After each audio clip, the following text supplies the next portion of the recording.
reason most bodybuilders fail on stage, it isn't because they didn't train hard enough, and it's not because they didn't diet for the whole 16 weeks. It's because they botched these 4 things during the last few days when it actually mattered the most. I've been coaching bodybuilders for almost 10 years now, and I've seen incredible physiques get absolutely smashed because of these mistakes. Meanwhile, guys with less impressive physiques are actually beating them in shows because they understand the variables that matter most. In this video, I'm going to show you the 4 most critical areas when it comes to show day, why these coaches keep making these mistakes, and exactly what you need to focus on so that next year you don't have that what if moment when you're done on stage. We're going to cover tan preparation, which 90% of competitors ignore, last minute panic decisions that fuck up months of hard work, why your posing priority, you got it backwards, and that mindset shift that actually is going to leave you confident on stage and looking like you want to be there. Let's dive in. Unfortunately, most bodybuilders, they treat their tan like makeup, something you're going to slap on the night before and you're going to look great. But the tan, man, that's actually the foundation that's going to be able to tell the difference between the amateurs and someone who looks like a pro. So think of it like this. You wouldn't show up to a job interview in a crinkled up, miscolored dress shirt. No, this is exactly what guys do on stage. You got to think about your tan as kind of your uniform for getting on stage. Your skin, it's kind of like a canvas, right? So if you try to paint over this dirty canvas that's all rough and uneven and patchy, no matter how good of a painter you are, it's probably going to look like shit. Most competitors think that, oh, they can just skip that prep of the canvas and they can just keep slapping more paint on and fix the problem. But that's why you see guys on stage that are all patchy, they're muddy, and they look like they roll around in the dirt. So here's exactly what needs to happen in the last 2 to 3 weeks. So you need to be exfoliating your skin for a few weeks leading up to the show. If not, you're gonna end up with these patchy, uneven layers of dead skin that are gonna show on stage where it's gonna be all discolored. Secondly, get a base tan. Not so that you look like a Guido in the gym, but so that you can actually have a proper competition tan. A competition tan over a really nice base tan is a lot easier to nail for the spray tan companies, and it's going to be a huge difference as to what the pros and the amateurs are going to look like. One looks professional and one looks like you're wearing dirty brown makeup. Hair prep, it needs to be systematic. I've seen so many guys use just a shitty, dirty, rusty Bic razor in the shower to prep their skin for their tan the next day. So you end up with a bunch of weird razor bumps and cuts, and you probably miss a bunch of spots. Just looks like shit. So some of the better ones are actually going to be trimmers rather than full razors. So the one that I suggest for all my clients is a Phillips One Blade. Gets it really, really close, but you don't have to worry about cutting yourself or getting a bunch of ingrowns from it. Some guys use Nair. I think honestly a lot of the Nair creates a chemical imbalance in the skin and it doesn't let the tan actually soak in properly. So I actually learned this lesson the hard way. So my first show, I remember I read online that you're supposed to use baking soda and a loofah leading up to the show, and you just, stop using your scented deodorant and maybe use a different moisturizer. And I'm over there being like, no one else is probably doing this. I read this online. Under those stage lights, man, I looked splotchy as hell. I didn't tan up to the show, so I was pale as a ghost. If they would have put any more tan on me, I would have looked camouflage. It would have just been like a zebra. And just the contrast between the areas where the tan actually stuck and then the dead skin and all the weird pH balance, it was just a mess. So I've watched guys with decent physiques do very well at shows because of proper tan. You can see this all the way up to the high ranks of bodybuilding where the presentation, the tan, can actually kind of be the difference between first and second place. It's important. So I tell all my clients, the physique gets you in the door, but the posing and the presentation, which is part of the tan, is what's actually going to close the door. This is very important. Treat it like a foundation, not like an afterthought. This is the difference between somebody looking like they're a professional, ready on stage, and the difference between somebody who looks like they've been playing around with their wife's makeup. Here's where a lot of coaches and competitors really fuck things up. 3 days out, they look in the mirror and they go like, I need to make some changes. Imagine this. You're in the last quarter of a football game and you go, let's throw out the entire playbook and let's try this weird play that we saw on YouTube. Like, that sounds insane. Peak week, it's the exact same.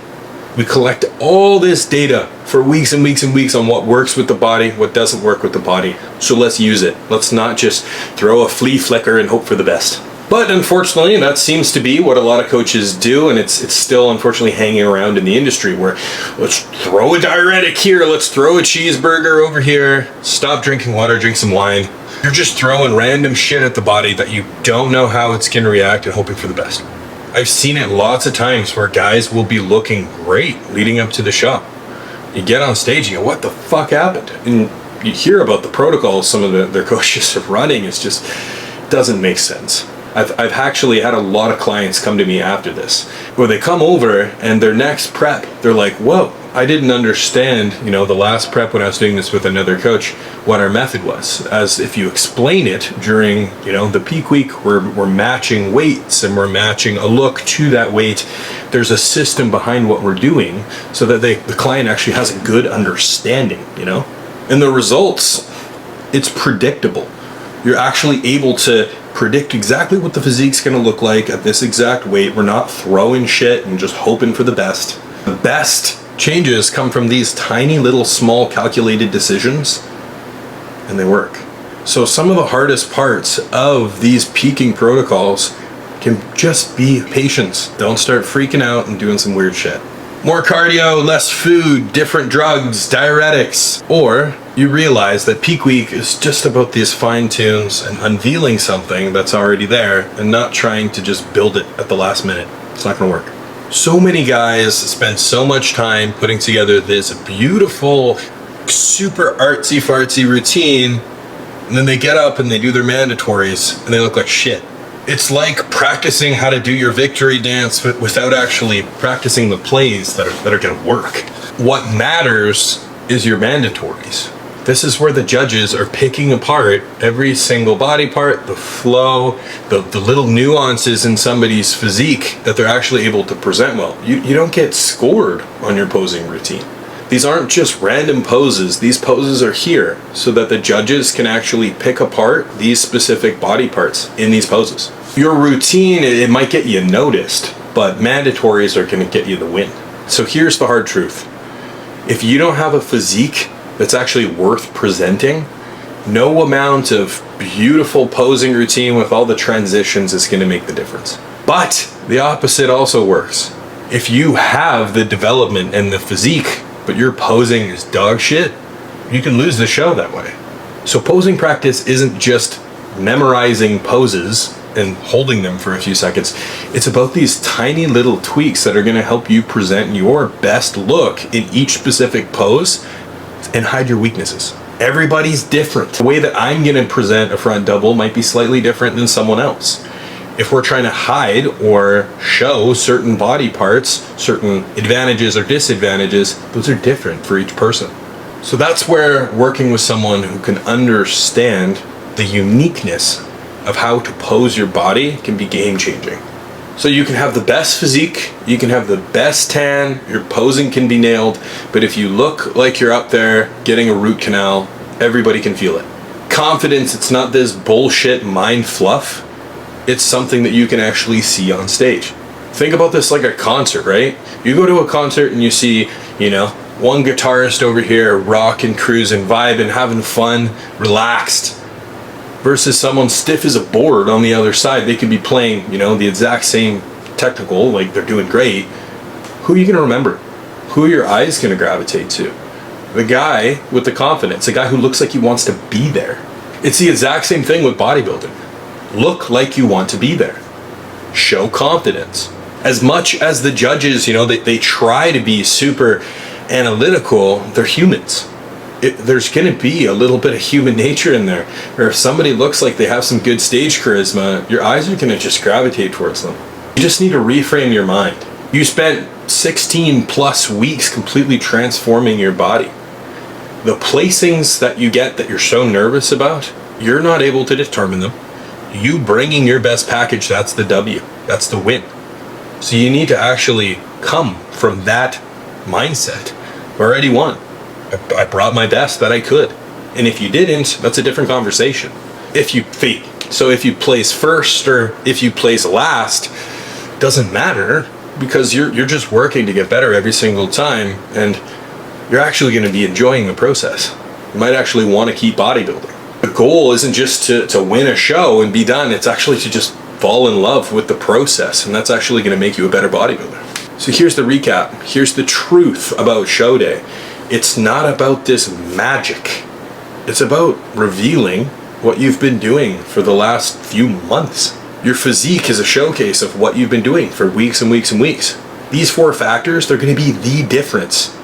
Whether you look good on stage or you look like you're an amateur who probably shouldn't be there. Prepare your foundations for tanning protocols. Calm your mind. Don't jump to crazy decisions. Master the poses that judges actually judge. And look like you want to be there. Have fun. Be in the moment. You might not get to do another show. Stop looking for these secret hacks and start building systems and foundations that are actually going to get you to where you need to go. If you're wanting these exact protocols that I give to my clients for skin prep, mindset hacks, posing work, then click the link below, book a roadmap call, and we can have a full conversation about what this would look like for you. And if this changed your thought process on how show day should actually go, then I'd appreciate if you'd give me a follow, and I can continue to show you how to actually do this with no BS. The stage is waiting, man. Make sure you're ready for it.